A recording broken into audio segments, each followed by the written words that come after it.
Bismillahirrahmanirrahim. Assalamualaikum warahmatullahi ta'ala wabarakatuh. Alhamdulillahi rabbil alamin. Wa sallallahu ala sayyidina Muhammadin wa ala alihi wa sahbihi wasallam, amma ba'du. Seputar peperangan juga ya, ini masih kita tahu ada gencatan senjata, dan ini menarik nanti untuk diperbincangkan mungkin di akhir video kalau tidak di video yang lain. Cuman yang menarik, kemarin ada beberapa orang ya sangat terkenal berkumpul di iNews, dan saya mendapatkan insight yang luar biasa dari perkumpulan orang-orang tersebut ya. Banyak lah, ada 6 orang itu. Ada Rocky Gerung diantaranya ya, kemudian ada Yai Ulil. Yang menarik itu nanti ada Ade Armando, mungkin juga akan ada video khusus tentang itu. Yang menarik saat ini yang mau kita bahas Abu Janda. Ya, terkenalnya begitu. Masa ada ya ada orang namanya Abu Janda. Itu kayaknya nama gimmick dulu waktu masih rame Kadrun ya, sama Cebong. Itu masih rame-ramenya tuh, seingat saya. Ya dulu tidak ada kepentingan untuk menjelaskan kepada masyarakat tentang satu hal apapun, karena masih banyak belajar juga, istilahnya itu masih bertapa. Jadi kalau nonton itu ya jadi hiburan aja, dan Abu Janda ini lumayan menghibur ya, dan dia itu masuk struktural di Bansar kalau nggak salah dulu itu, zamannya Yai Said Akil. Nah, setelah lama begitu ya, yang bersangkutan ini Abu Janda ini tidak tampil di permukaan, tidak tampak, itu kan namanya Permadi. Kalau tidak salah itu juga ya. Saya agak sering lupa kalau nama itu. Nah, Abu Janda ini menyebutkan di akhir, bukan di akhir lah, hampir penghujung pembicaraannya, ada yang menyebutkan bahwa dia itu suka dituduh pro Israel dan suka dituduh agen Mossad. Padahal kalaupun ada yang paling berhak dituduh agen Mossad itu Felix Xiao. Dan ini saya menarik. Karena baru kali ini saya itu mendengarkan Abu Janda itu omongannya make sense ya. Meskipun dia tidak mengejutkan. Jadi dia mengeluarkan fakta-fakta yang memang fakta-faktanya itu mudah diakses dan tidak mengejutkan. Orang senang baca sedikit saja tidak kaget dengan apa yang dikatakan sama Abu Janda itu. Nah, cuman karena ini acaranya dari iNews, yang mana kalau saya reaksi videonya ini mungkin akan bermasalah begitu ya. Pada akhirnya saya mencatatkan poin-poinnya. Dan di sini Masya Allah ya, ada 14 poin yang mau dibahas, yang dikeluarkan dari Abu Janda ini, yang mana ghalibnya umumnya ini adalah fakta begitu. Umumnya adalah fakta yang jarang sekali dilakukan sama Abu Janda. Yang mana pada akhirnya kalau si Harry Price itu kalau tidak salah membuat video juga tentang ini, namanya itu saling buka topeng atau apalah begitu bahasanya si Harry Price itu. Entah, saya tidak lihat karena ya mencemooh siapa itu Ayatollah ya, Ali Khamenei. Nanti itu akan ada di akhir. Sekarang kita lihat dulu satu-satu. Apa sih sebetulnya yang dibicarakan oleh Abu Janda ini tatkala dia itu diundang oleh iNews. Ya, karena sosoknya itu kontroversi dan memang yang namanya televisi itu kan mencari views juga, itu mencari rating. Ya akhirnya Abu Janda dimasukin ke situ, kemudian ada Rocky Gerung di situ. Baguslah ratingnya, yang nonton ratusan ribu ya. Mungkin beberapa hari ke depan nyampe jutaan yang nonton tuh. Oke, kita lihat dulu yang pertama ya. Abu Janda ini dia bersumpah bukan agen Mossad. Itu yang pertama. Sampai demi Allah, saya ini bukan agen Mossad. Nah, permasalahannya apakah kita percaya sama apanya ya? Apakah kita percaya itu sama sumpahnya atau tidak? Kan begitu. Ya, kalau saya mah orang udah bawa nama Allah ya. Dia secara zahir itu Islam, ya sudah. Kita harus percaya. Mau gimana lagi? Cuman kalau misalkan mau nggak percaya pun karena memang banyak gimmicknya siapa Abu Janda itu, ya nggak jadi masalah juga mungkin ya saya lihat. Cuman kalau saya percaya aja lah bahwa yang bersangkutan ini bukan agen Mossad. Kenapa? Ya nggak terlalu pinter gitu buat jadi agen Mossad. Atau mungkin justru karena menunjukkan ketidakpintarannya malah menunjukkan kebodohannya, itu sah disebut agen ya. Kalau saya mah nggak kelihat dia itu pantas tuh mau jadi agen Mossad itu. Jadi percaya saja ya. Kemudian yang kedua nih, dia mengatakan sering dituduh bela Israel, padahal dia mengatakan tidak bela Israel, hanya memaparkan fakta saja. Itu kata Permadi. Ini pun saya percaya ya. Ya udah, itu keluar dari mulutnya bahwa dia itu tidak membela Israel, ya sudah. Cuman dia katanya memaparkan fakta. Nah, nanti kan siapa ya? Si Abu Janda ini dimarahin juga sama Rocky Gerung tuh. Membeberkan fakta seperti itu kan memang bukan tipenya pemikir ya. Pemikir itu bukan di dalam menyajikan faktanya, tetapi pemikir itu di dalam memberi perspektif atas fakta-fakta yang ada, atas data-data yang ada. Membangun perspektifnya, membangun visinya. Itu yang keluar dari seorang intelektual sebetulnya, dan itulah yang dikatakan oleh Rocky Gerung nanti di akhir. Jadi kalau misalkan dia itu hanya mengatakan saya hanya memberikan atau memaparkan fakta saja tentang Israel, ya kalau misalkan banyak orang akhirnya salah paham sama si Abu Janda ini, kalaupun dia memang orangnya tulus begitu ya, genuine, hanya memaparkan fakta saja, ya nggak salah juga orang-orang jadi sentimen sama dia gara-gara memaparkan fakta-fakta tentang Israel, yang mana nanti di akhir akan kita lihat bahwa Abu Janda ini salah juga di dalam pembacaan atas fakta itu. Nanti akan kita lihat ya. Nah, itu poin yang kedua tuh. Kemudian poin yang ketiga, dulu hanya satu negara di situ, yaitu Ottoman Turki. Jadi tatkala membaca konflik antara Israel dengan Palestina,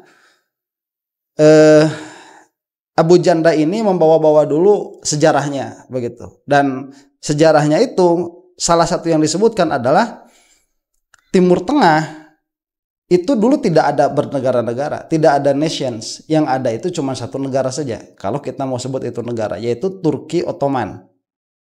Nah, itu pun fakta begitu ya. Itu fakta. Jadi Arab Saudi nggak ada, Qatar yang nggak ada, kemudian Iran yang nggak ada, Palestina yang nggak ada, Israel ya apalagi begitu. Emang nggak ada. Itu di bawah kepemimpinan Turki Utsmani. Supaya kita ini memahami dulu bagaimana geopolitik yang terjadi di sana.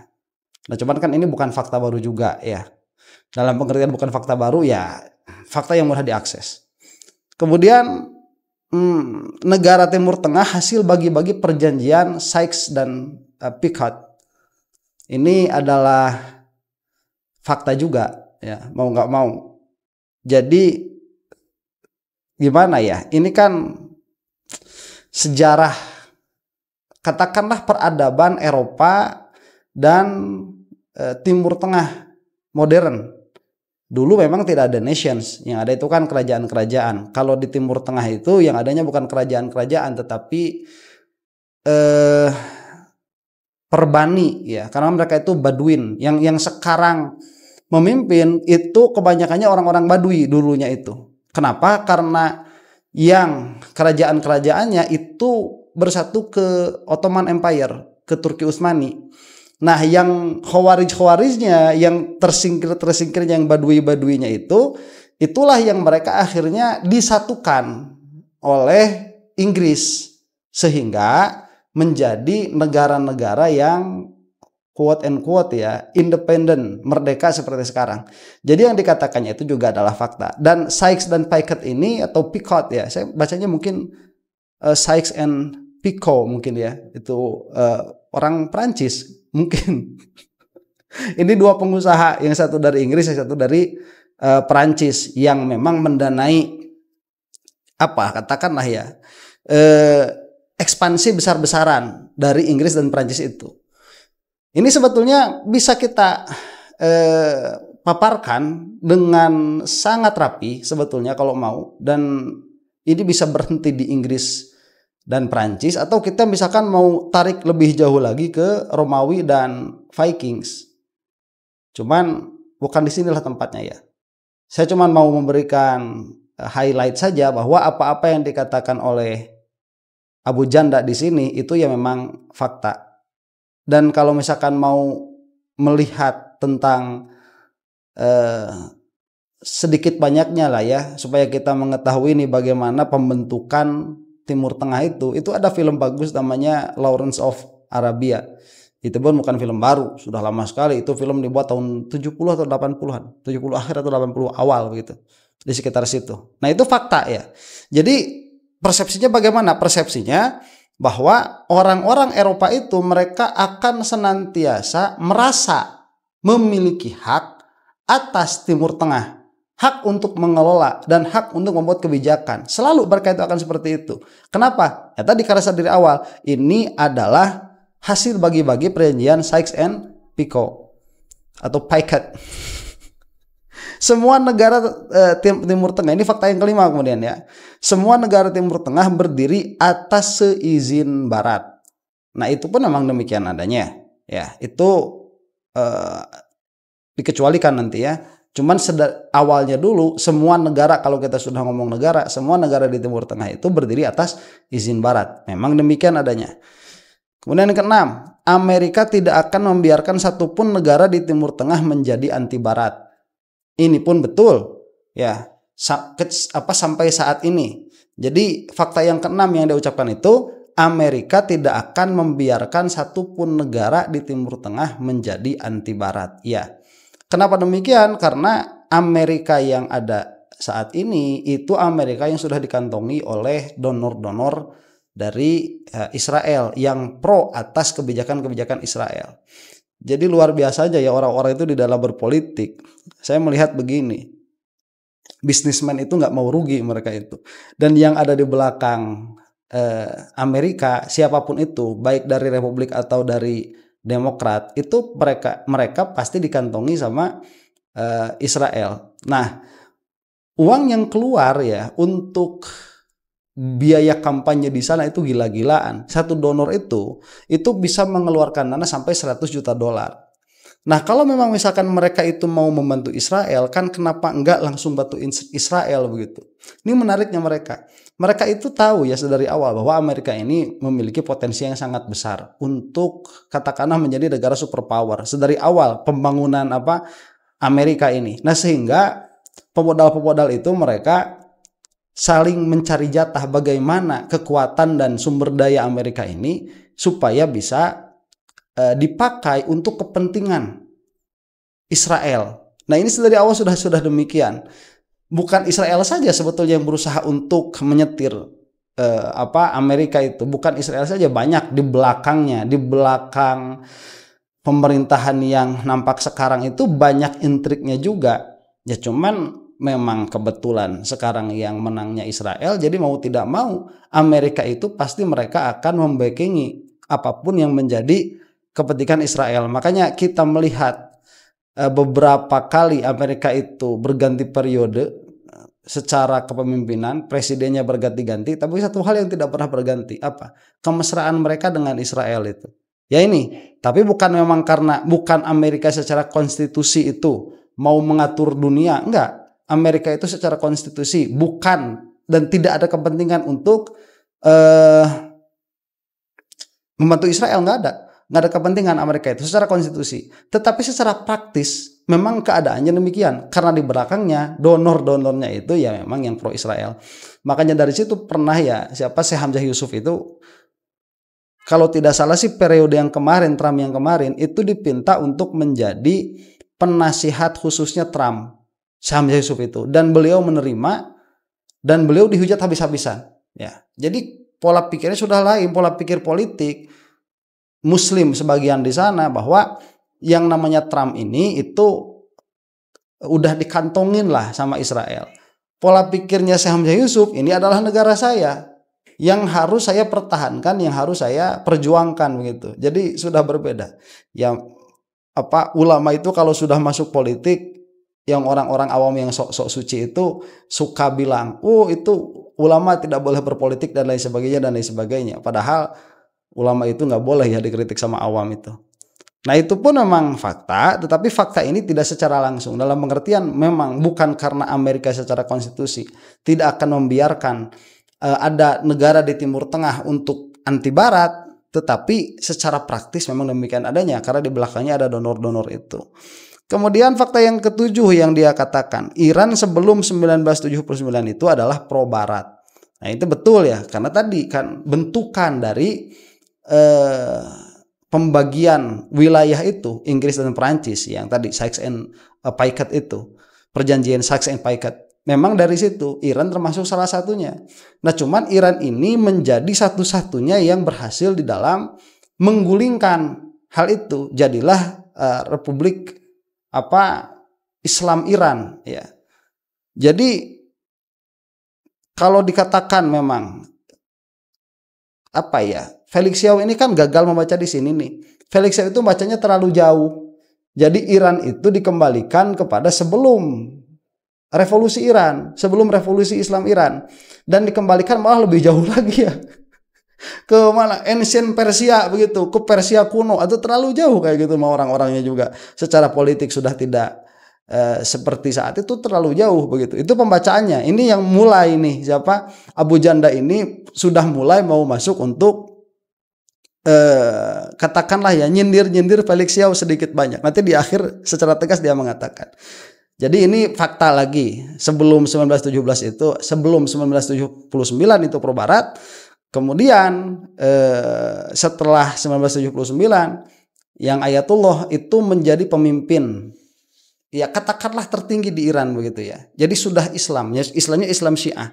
Nah ini ada film yang bagus juga namanya Argo, itu bisa dilihat ya mengenai keadaan revolusi ini 1979 meskipun dilihat dari kacamata Hollywood tentu, tapi ya ada beberapa fakta-fakta yang memang mereka masukkan ke sana.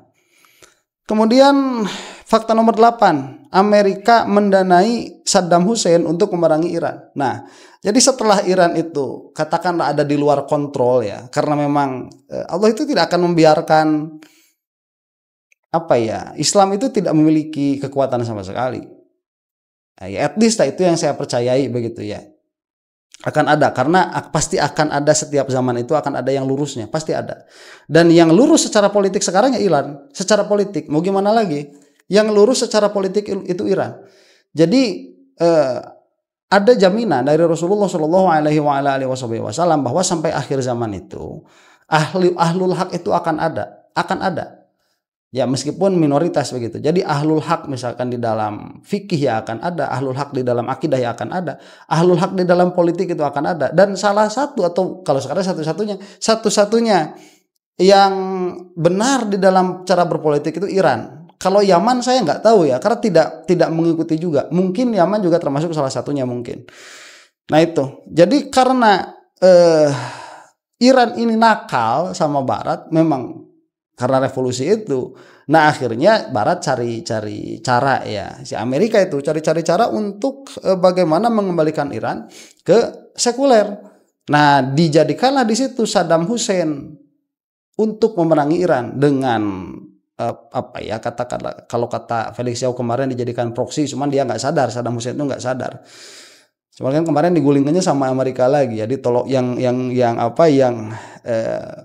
ngadunya ya Amerika sama Iran, kemudian kemarin yang menggulingkannya ya Amerika lagi karena kebijakan tertentu. Rumit politik itu ya kalau kita bahas dalam waktu yang singkat. Ala kulli hal, yang namanya usaha untuk mengkudeta itu akan selalu terjadi apabila kawasan di Timur Tengah ini berusaha untuk keluar dari hegemoni Barat.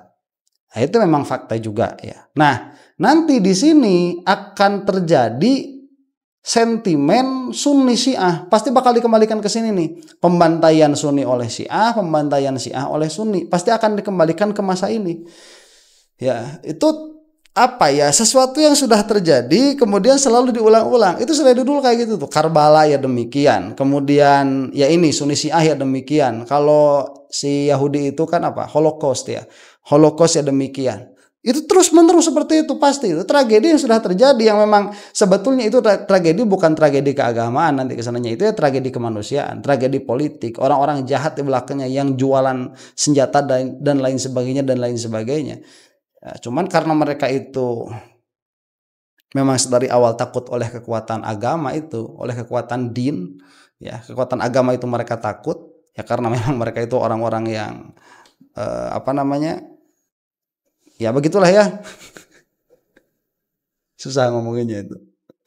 Takut oleh kekuatan agama, akhirnya keburukan-keburukan itu oleh mereka dinisbahkan kepada agama. Padahal yang terjunnya pun orang-orang yang awamnya, yang mereka itu tidak mengetahui esensi di dalam beragama.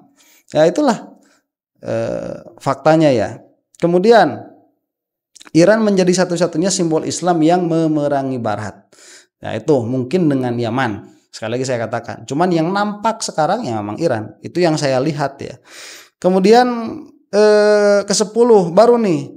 Felix Xiao itu paling vokal menggembosi Iran. Nah itu yang kita kritik dari kemarin kan. Memang Felix Xiao ini ya aneh-aneh aja. Lucu begitu pada akhirnya ya. Dan saya katakan sekarang Felix Xiao itu sudah tidak layak dan sudah tidak pantas untuk disebut mu'alaf, enggak ya. Ulama Islamnya belajar yang benar ya, ngomong kebanyakan si Felix Xiao itu memang yang paling vokal menggembosi Iran dalam pengertian seolah-olah Iran itu kafir. Siapa ya? Felix Xiao itu. Kemudian Felix Xiao memulai karir dari HTI, dan HTI itu kantornya di Inggris, jadi headquarternya itu di Inggris katanya sih, kata Abu Janda ya, cuman saya tidak melihat itu, katanya sih di Jordan, Tahriri itu.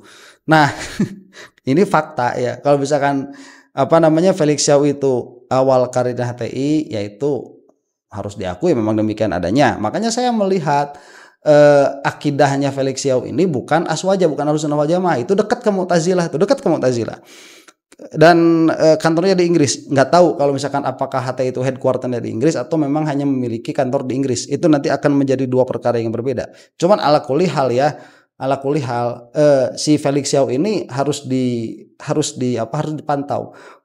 Kalau para politikus itu melihatnya dari segi harokahnya, dari segi pergerakannya. Kalau saya emang nggak ada urusan sama segi pergerakannya itu mah urusan dia. Urusan saya sama akidahnya dan apa yang keluar dari mulutnya, itu busuk tuh yang keluar dari si Felix Xiao itu. Kemudian ke-12 ya, apa ini? Oh iya, ke-12, Amerika mustahil tunduk kepada Israel. Oh sebentar ya. Nah di sini nih siapa? Abu Janda itu mengatakan kalaupun ada yang berhak untuk atau yang cocok, yang pantas untuk dituduh agen Mossad, itu siapa? Ya si Felix Xiao ini. Nah ini bagaimana untuk menyikapinya ya, apakah kita itu mau percaya sama kemungkinan dari tuduhan Abu Janda atau tidak? Kalau saya katakan begini ya, satu hal yang pasti sekarang ini sudah mulai terbuka lebar bagi saya minimalnya. Satu hal yang pasti, saya sudah bisa memastikan Abu Janda itu Syiah. Saya sudah bisa memastikan itu. Ya, cuman kepastiannya nggak 100%. Berapa persen ya? 85% lah. 85% Abu Janda ini Syiah. Itu yang pertama tuh. Saya yakin sekali itu. Ya 85% itu udah lumayan lah ya, udah tinggi itu. Itu yang pertama. Terus yang kedua, tatkala Abu Janda ini menuduh Felix Xiao sebagai agen Mossad, saya ini ketawa ya. Ya bukan menuduh sih, membuka kemungkinan, bukan menuduh, membuka kemungkinan, membuka peluang bahwa Felix Xiao ini agen Mossad. Dan setelah Felix Xiao itu dibukakan kemungkinan sebagai agen Mossad, Felix Xiao langsung cepat-cepat klarifikasi. Cuman klarifikasinya itu begini, saya ini bukan agen Mossad tetapi agen pulsa. Untung nggak bilang agen telur ya, itu pun mantan ya Felix Xiao. Sekarang kan udah enak hidupnya, udah nggak agen pulsa lagi. Sekarang agen apa? Agen anti Iran. Ya. Jadi begini akhirnya, keadaan Abu Janda sebagai Syiah, saya bisa yakin 85% dari apa yang sudah saya baca selama ini ya. Yang kemarin gongnya tuh dengan semangat sekali membicarakan tentang Iran dan sejarah Timur Tengah tentunya. Adapun keadaan Felix Xiao sebagai agen Mossad, saya itu ada keyakinan cuma 1% saja lah. Jadi kalau syak itu 50-50, Saya tidak syak, ada kemungkinan memang Felix Xiao ini agen Mossad 1% saja, jadi 51% lah agen Mossad, 49% tidak begitu. Selain agen pulsa dan agen telur. Dari mana yang 1% ini keluar? Dari narasi dia yang sejalan dengan narasinya Israel. Jadi, kalaupun dia itu bukan agen Mossad secara benar, dia itu secara tidak sadar sudah dijadikan agen. Oleh siapa? Oleh pengusaha telur. Sama pengusaha pulsa.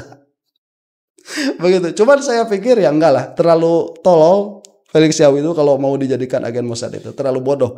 Enggak sampai lah ke sana ya. Ada masih banyak. Cuman ya tadi lagi sekali lagi, kecuali kalau memang dipilihnya yang sengaja seperti itu. Ya entah ya. Ada 1% lah. Yang mana itu bisa sebetulnya untuk dihilangkan sama sekali dengan cara apa? Ya mengajak orang-orang supaya mengadakan persatuan antara Sunni dengan Syiah. Itu keluar dari mulutnya, hilang sudah saya itu. Tuduhan ya, yang 1% itu.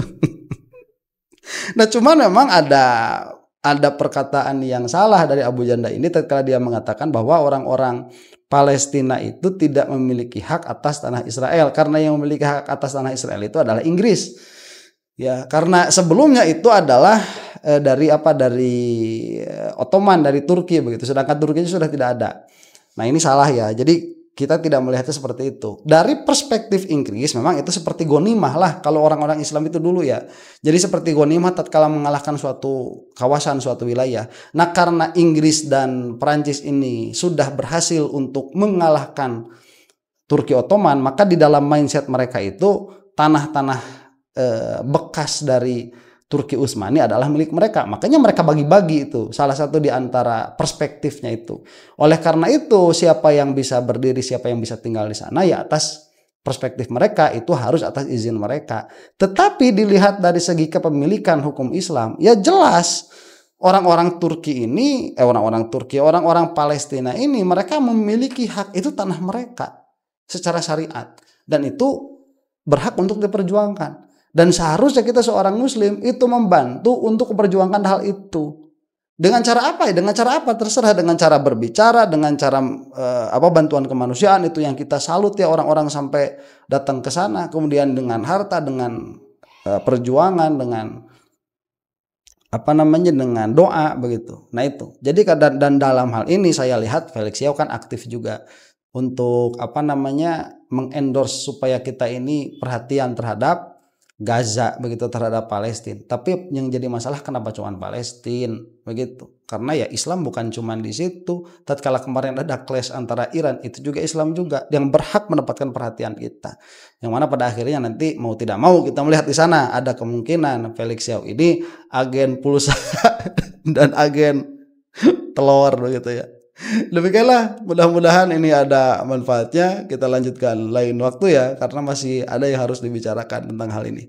Wallahu taala a'lam bishawab. Assalamualaikum warahmatullahi taala wabarakatuh.